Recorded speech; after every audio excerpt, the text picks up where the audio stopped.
In the golden age of Andalusia, beneath the arches of Sirota, two of history's greatest minds were about to collide. One was a man of the mind, Ibn Rushd, known to the world as Averroes, the master of logic, the commentator on Aristotle, the man who believed reason was the ultimate key to truth. The other was a boy of the heart, Muhyiddin ibn Arabi. He was barely 18. Yet it was whispered that he had seen things no book could teach. He did not study the truth. He witnessed it through the opening of his soul. Ibn Rushd, the aging philosopher, had heard rumors of this young man's spiritual openings. He was curious. Could a child truly know through divine inspiration what he himself had spent decades trying to reach through syllogisms and proofs? He sent for the boy. He wanted to see if their two paths, philosophy and mysticism, led to the same door.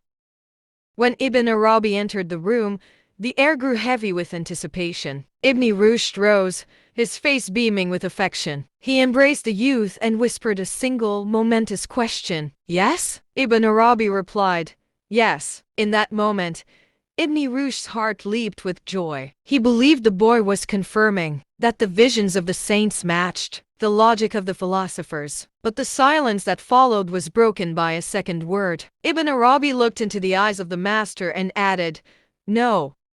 Ibn Rushd recoiled. His joy turned to a cold, trembling confusion. "What bridge is there," he asked, "between your yes and your no?" Ibn Arabi spoke with a wisdom that seemed to come from outside of time. "Between the yes and the no, spirits take their flight from their matter, and necks are separated from their bodies." He was telling the philosopher that while reason can lead you to the door of the divine, it cannot take you through it. To enter the presence of God, the intellect must be sacrificed. The yes of the mind and the no of the ego must both vanish, leaving only the one. It is said that Ibn Rushd turned pale. He sat in a stunned silence, realizing that his maps were perfect. But this boy was the only one who had actually traveled to the land. Years later, when Ibn Rushd passed away, it was Ibn Arabi who stood by his coffin as it was carried on a beast of burden. On one side of the animal sat the philosopher's body. On the other side, his heavy books acted as a counterweight. Ibn Arabi looked at the scene and remarked,